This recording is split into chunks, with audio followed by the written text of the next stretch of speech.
11th class mister Krishank Sharma NCERT 3.14 question पूछा गया है।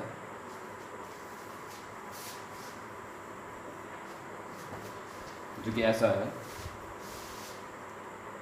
ए मैन वॉक्स, जैसे मैं बोल रहा हूँ मैं एक स्टूडेंट की तरह बोल रहा हूँ, तो आप भी सुन, जो मैं बोल रहा हूँ वही आपको करना चाहिए और वो बड़े आराम से कर सकते हैं, नेचुरली करते हैं।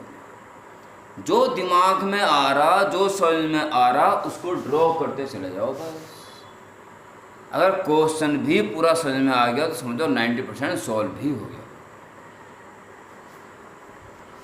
ए man walk on a straight road from his home to a market 2.5 kilometre away with speed 5 kilometre per hour. इसको कम से कम ड्रॉ तो कर सकते हो।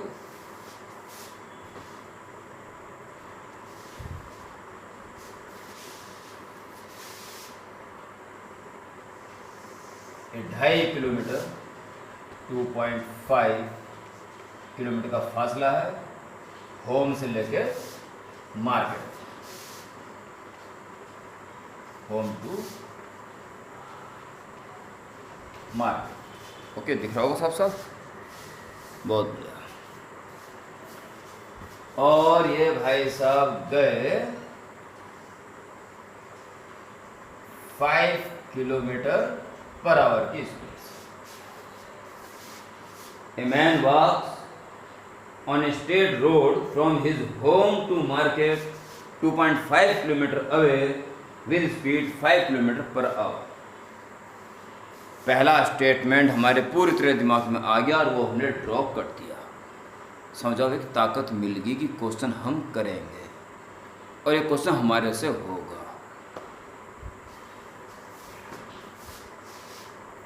Finding the market closed, he instantly runs. Instantly मतलब यहाँ खड़ा नहीं हुआ, इतने टाइम के बाद रिटर्निंग टाइम शुरू हो गया, not rest. Instantly turns and walks back home with speed of 7.5 kilometre per hour. जब लौटा वहां से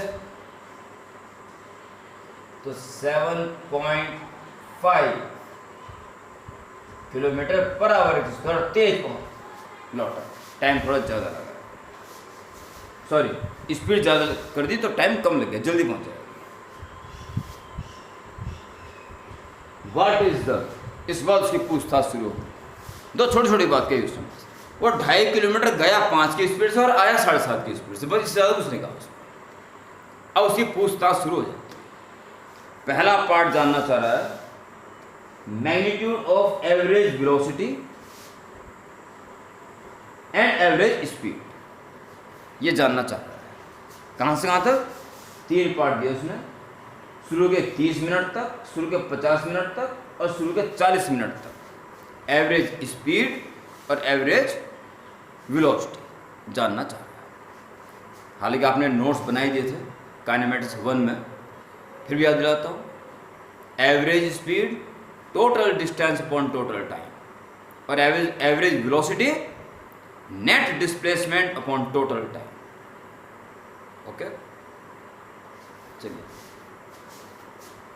तो पहली बात कर रहा है। पहले आप ये देख लो जाने का टाइम और आने का टाइम कितना है। टाइम T1 कह दीजिए, यह है home to market is good. तो कांस्टेंट स्पीड से गया, कोई एक्सीलरेशन नहीं है, ना जाते हुए ना आते हुए, तो सिर्फ speed equal to distance upon time के अलावा कुछ नहीं लगेगा। देखिए वो क्वेश्चन कितना आसान है। केवल speed equal distance upon time या velocity is equal to displacement upon time के ऊपर डिपेंड है। मात्र एक छोटा सा फॉर्मूला टी, speed distance upon time, time रह गया तो डिस्टेंस अपॉन स्पीड। तो डिस्टेंस कितनी है यहां से यहां तक? 2.5 और स्पीड 5। 1 किलोमीटर है और 1 किलोमीटर पर आवर है, तो आवर आ जाएगा 0.5 आवर।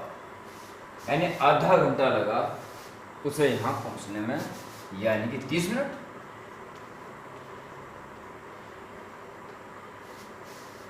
तीस मिनट में वो मार्केट पहुँच गया। जब लौटने की भी बात कर लें तो उसे T2 कह दो। कहाँ से?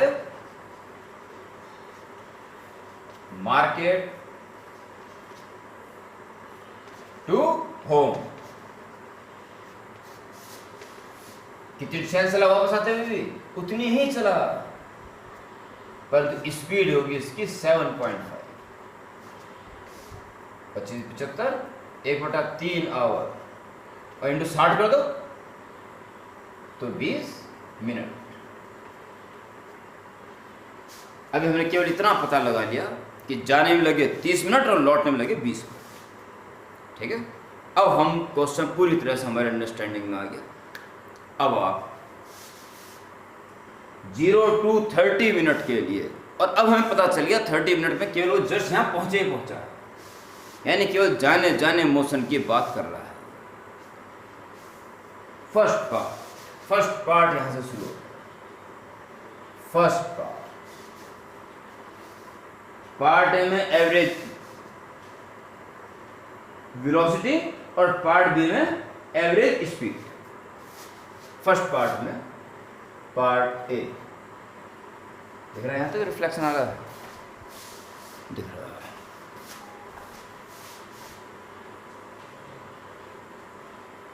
वेलोसिटी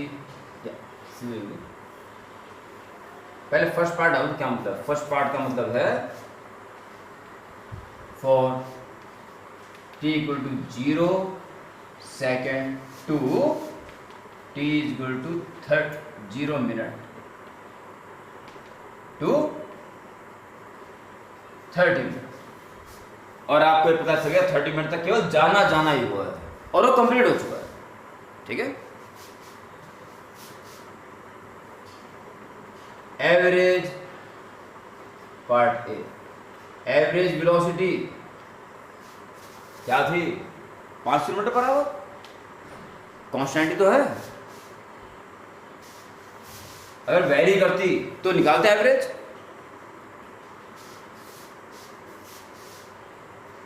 पाँच किलोमीटर पर आवर का total distance upon total time लेते आवर में लेते हैं ना 1.2, तो वही तो आता है। वो तो पहले दिख रहा है कि कांस्टेंट स्पीड है, तो वही एवरेज।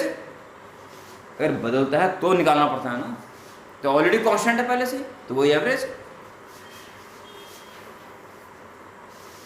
और पार्ट बी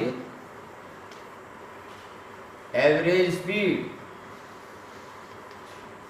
चूंकि एक ही डायरेक्शन में है, जरा सी डायरेक्शन चेंज नहीं हुई है, तो जो डिस्टेंस है वही डिस्प्लेसमेंट। अगर टेढ़ा जाता तो डिस्टेंस ज़्यादा होती और डिस्प्लेसमेंट कम होता। तो एक ही सीध में गया एक रोड पे, तो वही डिस्टेंस और वही डिस्प्लेसमेंट। हाँ, एक कदम भी पीछे लौट जाता तो डिस्प्लेसमेंट कम रह जाता। ठीक है, इस समय एक ही, तो एवरेज स्पीड भी 5 किलोमीटर पर सेकेंड पार्ट स्टार। यहाँ से माथापच्ची शुरू हो जाएगी, परंतु आपकी नहीं होने, क्योंकि आपको सारी बातें पता हैं क्या क्या हो रहा है। सेकेंड पार्ट 0 से 50 मिनट, ये फ्रॉम लिखना है उसको। ठीक है, फ्रॉम T0 और अब from T equal to 0 minute to T equal to 50 minute. तो 30 मिनट जाने ही 20 मिनट आने के 50 मिनट में क्या हुआ? वो जाके वापस आ गया। ठीक है, तो पार्ट है average velocity is equal to net displacement. Net displacement, वहां तो कांस्टेंट दिखाई दे रहा था साफ साफ, तो कुछ लिखने की जरूरत नहीं थी। Net displacement upon total time तो इन 50 मिनट में नेट डिस्प्लेसमेंट कितना हुआ, जाना प्लस वहीं पे लौट जाना, डिस्प्लेसमेंट 0 0, और टाइम कितना, टोटल टाइम जाने 30 मिनट, यानी घंटे में लिखो, आधा घंटा प्लस 1/3 घंटा is equal to 0 kilometre per hour. लिखोगे आवर भी टाइम, ठीक है, जो भी किलोमीटर पर आवर, मैग्नीट्यूड है 0। और part B, average speed total distance, total distance upon total time. Total distance कितना चला, 2.5 किलोमीटर जाना प्लस 2.5 किलोमीटर आना, डिस्टेंस 5 किलोमीटर होगी, जो कि डिस्प्लेसमेंट 0 था।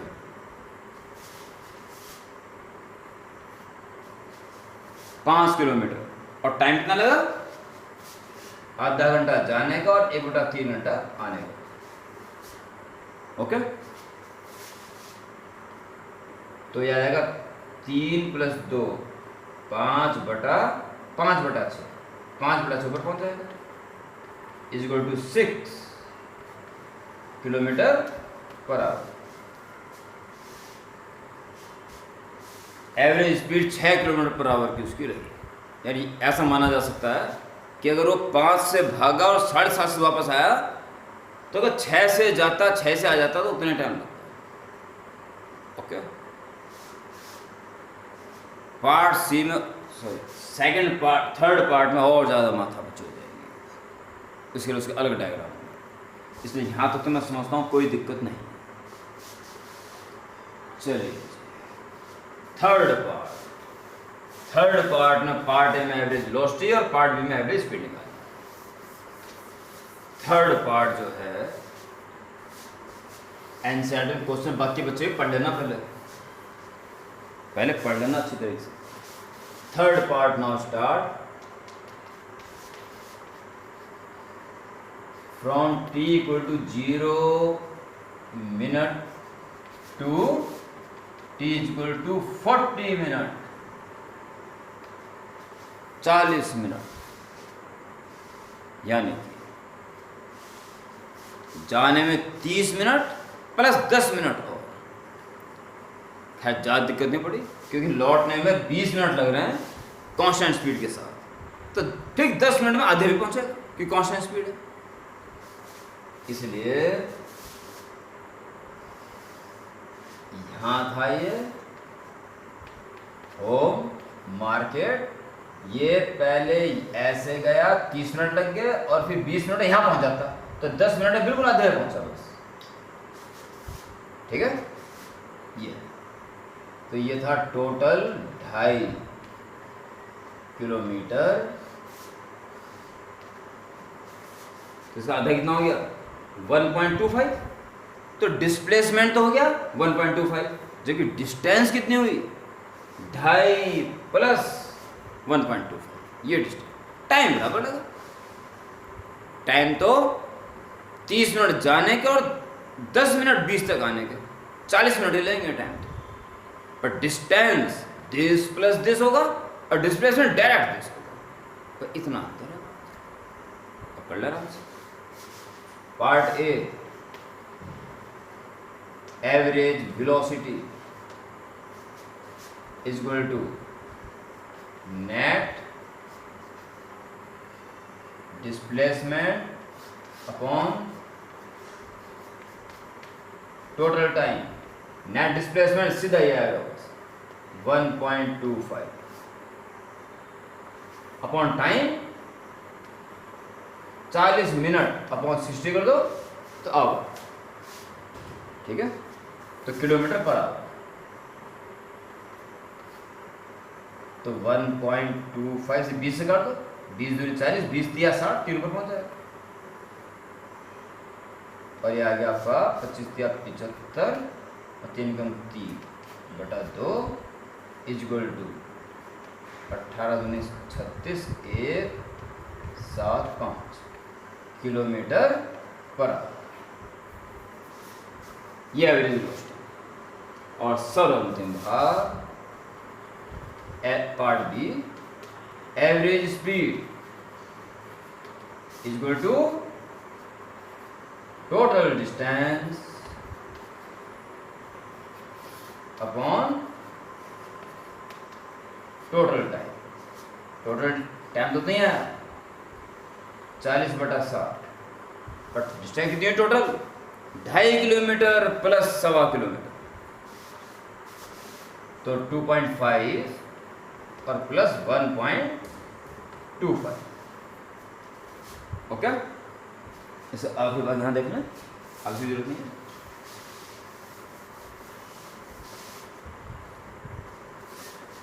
ये हो जाएगा आपके पास 3.75 अपॉन 20 दूनी 40 और 20 दिया 60 हो जाएगा। ठीक है जी, ये हो गया आपका पास बटा 2 बाद में हो जाएगा। 3 पंजे 15, 3 से 22, 2 3 3 9 और 2 11 और 2 पंजे 10, 2 6 12 और इतना किलोमीटर पर आवर। ये बारी बारी से आपने सारे काम निकाल दिए, और शायद क्या पक्का इसलिए कि आपने क्वेश्चन को पहले अच्छी तरह ड्रॉ करके समझ लिया कि वो क्या चाह रहा है। बस यही है सॉल्व करने का तरीका। हर क्वेश्चन को बच्चों पहले समझ के ड्रॉ कर दो, जान लो है क्या, क्या करना है। बस उसके बाद तो छोटे मोटे टूल्स हैं जिसमें आप बिल्कुल माहिर हो चुके हो कि कब कौन सा फॉर्मूला लगाना है। कांस्टेंट स्पीड थी, स्पीड डिस्टेंस में टाइम के अलावा कुछ नहीं लगा। एक्सेलरेशन होता तो में 3 equation, v = u + at etcetera. तो कुल मिला के सब कुछ किया जा सकता है। ओके, ठीक है, कंटिन्यू।